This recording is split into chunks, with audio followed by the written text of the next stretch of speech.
was a sheltered kid. Never had a lot of freedom, really. Hell, I wasn't even allowed to go to the bathroom by myself until I was 8. It wasn't really my parents' fault, though. Before I was born, they had another kid, Jacob. They loved him a lot, even more than myself, I remember thinking as a kid. One day, I guess they weren't careful enough, and Jacob ended up going missing. He was only 9 years old. He simply left, never to be seen again. They gave up looking for him after 7 months, and a year later, they got pregnant with me. They never found his body, so I think a little part of them always hoped he was alive. I never met him, but I remember ever since I was little, I had felt this weird connection to him. My parents used to tell me I'd scare the hell out of them when I was younger, because I kept on talking to this one corner in the closet. Whenever they'd ask me who I was talking to, I would just say, "Big brother." Keep in mind, I was younger than 3 when this had happened. They hadn't told me about him, and there's no way I could have known otherwise. I do remember he was a part of my life. Maybe it was some subconscious trauma response to having overprotective parents, but I could have sworn he was always there, hovering over me. The first time I remember him talking to me, I was around 5. I was coloring some picture in the playroom, and Jacob was talking to me.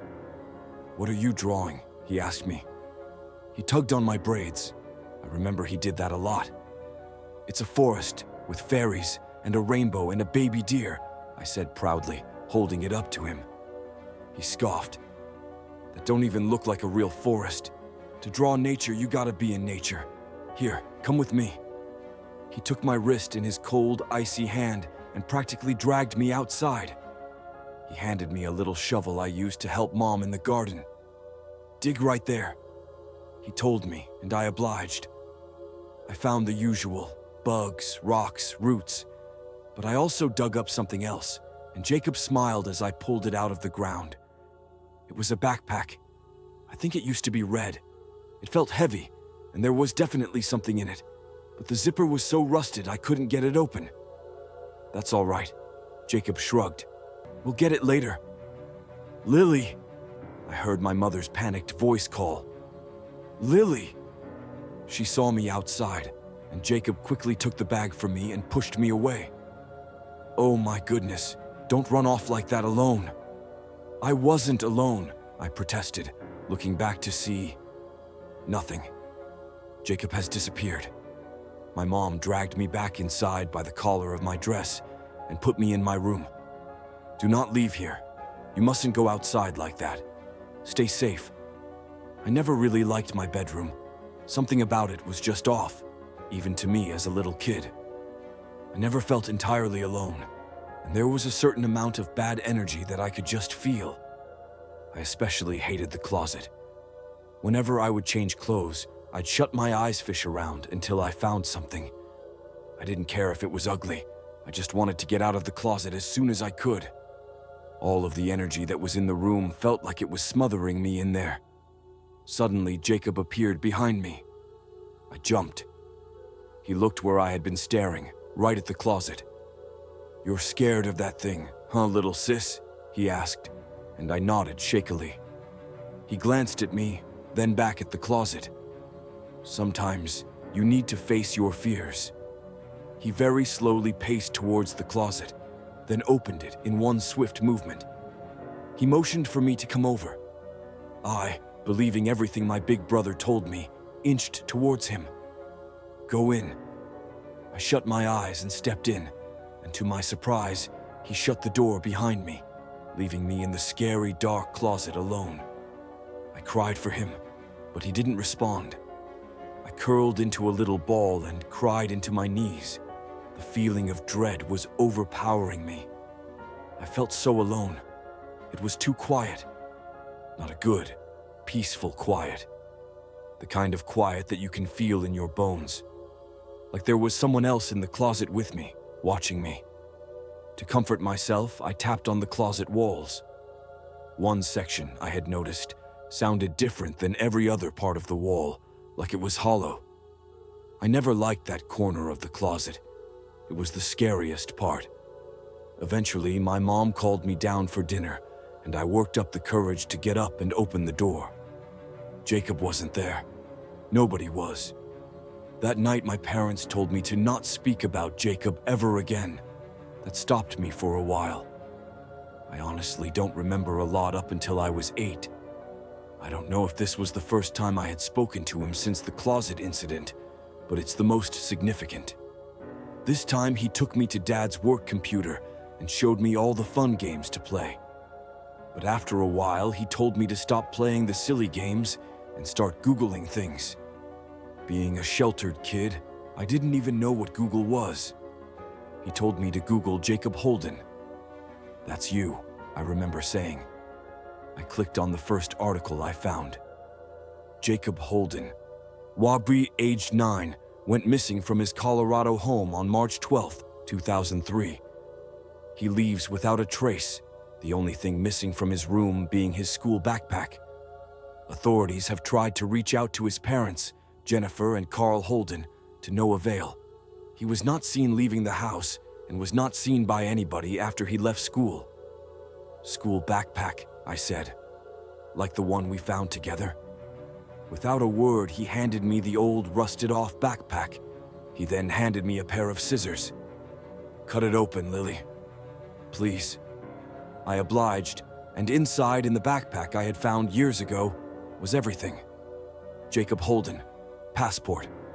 Jacob Holden, birth certificate. Anything that could have identified him was in that bag. But why was it buried in our backyard? I began thinking about everything. Mom and Dad almost never let me outside alone. The backpack was buried outside with everything in it.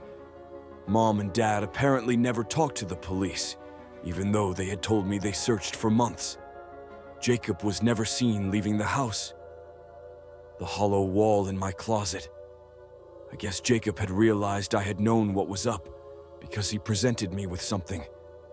A large sledgehammer. "Go to your closet, Lily. You know what to do." With tears in my eyes, I took the sledgehammer from him and ran to my closet. I went, shaking, to the door that held my biggest fear for so long, now knowing that it was true the whole time. I found the hollow corner and let the sledgehammer loose on it.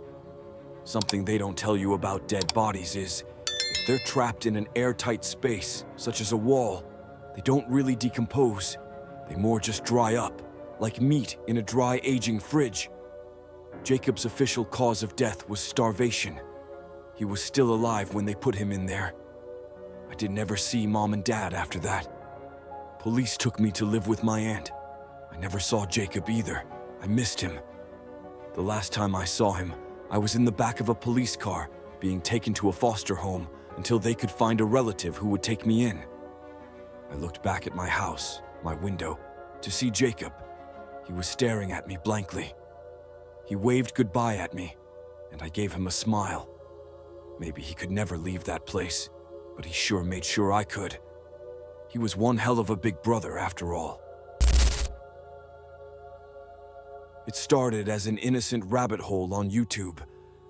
I had been scrolling aimlessly through suggested videos late at night when her face stopped me cold. Samantha. She'd been missing for over 3 years. Our whole high school had been shaken to the core when she disappeared without a trace. Posters went up around town, search parties were organized, and theories swirled. Maybe she'd run away, or maybe something worse. Eventually, people moved on. But seeing her face in the thumbnail of a makeup tutorial froze me. The video title read, "Soft glam look that'll make him love you." It had to be her. Same fiery red hair, same piercing green eyes. But something about her looked off. Her skin was too pale, her smile too stiff. I clicked the video. The intro was bubbly and upbeat. "Hey lovelies," Samantha chirped, brushing her hair back. "Welcome back to my channel. Today, we're going to do a soft glam look that's just to die for." That voice. It was definitely her. But there was something robotic about her delivery, as though someone had written a script for her, and she was forcing herself to sound cheerful. Her movements were too precise, almost unnatural, as if she were a puppet on strings. I kept watching, trying to ignore the growing chill running down my spine. Halfway through the video, when she started blending eyeshadow, her hand slipped, smearing dark powder across her cheek. She froze. For a second, her bright, toothy smile faltered, and she looked directly into the camera, into me. Her eyes weren't just green, they were bloodshot, filled with an almost imperceptible plea for help. The video glitched for a moment, and when it resumed, she was smiling again, the smudge gone as if it had never happened. I clicked on her channel. There were dozens of videos. They all followed the same formula. Samantha doing her makeup, offering tips, and giving unnervingly cheerful commentary. But the more I watched, the more I noticed the cracks. Shadows moved in the background where there shouldn't have been any. Faint whispers occasionally bled into the audio. And then there were her eyes, which sometimes darted to the side, as if checking for someone or something just off screen. The strangest part, the upload dates. The first video had been posted 2 weeks after she went missing. My heart raced as I scrolled through the comments. Most were from people praising her makeup skills, but occasionally there were odd ones. Why does she look so scared? Anyone else hear the crying in the background at 3:17? This channel gives me the creeps. Something's wrong. I decided to dig deeper. I downloaded one of her videos and ran it through audio software, amplifying the background noise. What I heard made my stomach churn, soft, muffled sobbing. And beneath that, a voice, deep, gravelly, and angry. Keep smiling, or else. I slammed my laptop shut and tried to shake off the creeping dread. But I couldn't let it go. I needed answers. The next day, I skipped class and drove to her old house. Her parents had moved away after her disappearance, but the house was still empty, a for sale sign swaying in the overgrown yard. I parked across the street and stared at the dark windows, trying to piece together what to do next. Then my phone buzzed. A notification from YouTube. Samantha had just uploaded a new video. The title made my blood run cold. Special guest does my makeup. I clicked it. The video started normally, with Samantha smiling brightly at the camera. But then she said, "I have someone very special here with me today. Say hi." The camera panned to the guest. It was me. My heart stopped as I stared at the screen. There I was, sitting stiffly next to her, my face pale and expressionless. She picked up a makeup brush and started applying blush to my cheeks, giggling like nothing was wrong. "You're such a great model," she said, her voice trembling slightly. The version of me in the video didn't react. I just sat there, staring blankly ahead. I scrambled to pause the video, but my phone froze. The screen flickered, and the video glitched, Samantha's face warping into something grotesque, her smile stretching impossibly wide, her eyes hollowing out into dark voids. Then, the video ended abruptly. Before I could process what I'd just seen, my phone buzzed again. A notification, a comment on the video. From Samantha. "See you soon. Kiss." My girlfriend Anaya had to wait nearly a year before finally getting matched with an energetic black lab named Trixie. But there were problems with our specially trained hearing dog from the get-go. How a hearing assist dog is supposed to work. Someone knocks at the front door, and the dog informs the owner, in this case my girlfriend Anaya, by nudging her wet nose into her owner's leg. "What?" Anaya asks, spreading her hands. "Where?" Then the clever dog leads her to the source of the sound. Properly trained, a good hearing dog can alert its owner to the microwave, oven timer, doorbell, smoke alarm, any sound she's trained to recognize. Trixie the black lab, we were assured, was one of the brightest dogs to ever come out of her training program. But she was a little too bright because she developed an unusual habit, alerting to sounds before they happened. The first time, I was sitting on the sofa typing on my laptop when Trixie's head came up, ears perked, telltale signs of an impending alert. She raced over to Anaya, tail wagging, and nudged her, then lead her to the front door. I frowned, because I definitely didn't hear any knocking or the bell. Anaya dutifully looked out the peephole and then turned to Trixie and scolded, "No." She walked back to me and sighed. "False alert. She gave me one this morning while you were in the shower, too." False alerts can be a problem with hearing dogs, alerting to sounds that just aren't there, hoping to get treats. But Trixie just stood by the door and whined, stubbornly, as if insisting she was a good dog who'd done her job. I was about to suggest to Anaya we contact the assistance dog organization for advice when, ding dong, I almost jumped out of my seat. "There's someone at the door," I told Anaya. Trixie wagged her tail as we both hurried over, her tongue lolling in a puppy smile as we opened the door to find a UPS driver holding a package, and a FedEx notice on the door as well. After pulling the notice off the door, Anaya turned to me. Gosh, maybe it wasn't a false alert this morning. Maybe she just alerted me too early, like now. She must have heard the package carrier's footsteps on the sidewalk, I guessed. I marveled at Trixie. Man, she's got phenomenal hearing. Guess that's why they call them hearing dogs, joked Anaya. We gave Trixie her treat and told her, "Good girl," and she ran a few triumphant circles before fixing us again with that doggy smile. From then on, every alert came early. Some of them made sense with her insanely good hearing. Or, as in the case of the smoke alarm, she alerted Anaya to a minute before it went off. Possibly it was due to her sensitive nose picking up the burning of the French toast. But the oven timer, how was she able to alert early to that? The phone ringing. Anaya seemed unconcerned. She simply declared that Trixie was a very special dog. But I found Trixie's early alerts to border on the uncanny. It was as if she was hearing the sounds before they happened. And then came yesterday. Anaya was called in to a work meeting, and since her boss has severe allergies to dogs, she left Trixie at home with me. I was sitting at the table on my laptop, working on some reports, when I felt a wet nose nudge my leg. I got up to ask Trixie what the sound was. Even though I'm not deaf, it's still a good idea to give Trixie the consistent practice. And she led me to the door, where I stood, fully expecting to hear a knock or the bell in about a minute. Then Trixie growled. For context, I'd never heard her growl before. She makes lots of sounds, whimpers, yips, and funny moans like she's talking.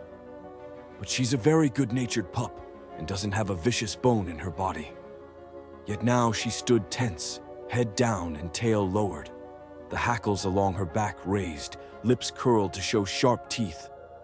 She continued to stare straight at the door, as if it weren't there and she could see right through it. And suddenly, it struck me that whatever made her growl like that would be here at the door in seconds. Panic hit me. I snatched Trixie by the collar and dragged her with me into our hidden closet under the staircase, the one we call our Harry Potter closet. I whispered to Trixie, "Lie down," and quiet. A soft growl continued to emanate from her, but I put my hand on her and she quieted until she was almost inaudible, though I could still feel the vibrating deep in her body. There was the jingle of keys in a lock, and the front door opened. Footsteps. The cadence of those footsteps sounded like Anaya. But Trixie's low growl persisted. There was a small hole in the paneling of the stair closet, and I tried to peep through it, but all I could make out was a vague figure in the front entryway. Then the figure moved. The footsteps went up the stairs, thump, thump, thump, thump, into our bedroom, and the door closed. I heard the creak of the bed as Anaya, or someone else, laid down for a nap. My heart would not slow. Trixie was still growling. I heard her lick her lips in the dark. But why, if it was Anaya? I sent a quick text. Me. "Hey, Where are you? Anaya. Home? You? Relief flooded my system. I almost came out then, but Trixie's soft whine stopped me. So I looked at my phone and hit the call button. I just needed to see my girlfriend signing on a video call, or hear her voice. Upstairs, a merry jingle rang. Trixie jolted at the familiar ringtone. It was one of the sounds she was trained to alert to. Her nose dipped as if to nudge me, but then instead she licked her lips and stood still. For some reason, she didn't want to alert. Why wasn't Anaya picking up? After the call went unanswered, I sat for a moment, and then my phone vibrated with a text. Anaya. Hey, Anaya. Where are you? I remained still, heart hammering, trying to decide what to do, when suddenly Trixie lunged past me, slamming into the panel door and bursting out from under the staircase. Hey! I hissed, darting after her. But instead of running upstairs, Trixie ran straight to the front door. She scratched and pawed at the door as there came a knock, and a voice from outside called, "Hello? Rosie, I lost my purse. My phone and keys were in there. Can you open the..." At the same time, just overheard, the bed creaked as someone stood. Footsteps thumped rapidly across the floor. I yanked open the door and lunged out. Anaya stood startled on the front steps, and I snatched her hand, dragging her with me into a run. Trixie ran beside us. "What's going on?" cried Anaya. "There's someone in the house." I gasped as we pelted up the block. We didn't stop until we spotted a neighbor walking his dog. I fumbled with my phone and called the police and told them, frantic, out of breath, that someone was in our house. A stranger, with a key, in the upstairs bedroom. I signed as I spoke, and Anaya's eyes on me widened. Police arrived in a few minutes. But when we went back inside and searched upstairs and down, we found no trace of any intruder. Just Anaya's phone left by the bed. It had no one's fingerprints but her own. Nor had we seen anyone leave the house after our escape. We're staying with my parents now. We're still not sure who was in the house. After the whole strange incident, we're not taking any chances by going back. To be honest, I haven't really fully processed it all yet. I still don't understand how Trixie does those early alerts either. But all that matters is that thank God nothing terrible happened that day. Or should I say, thank dog.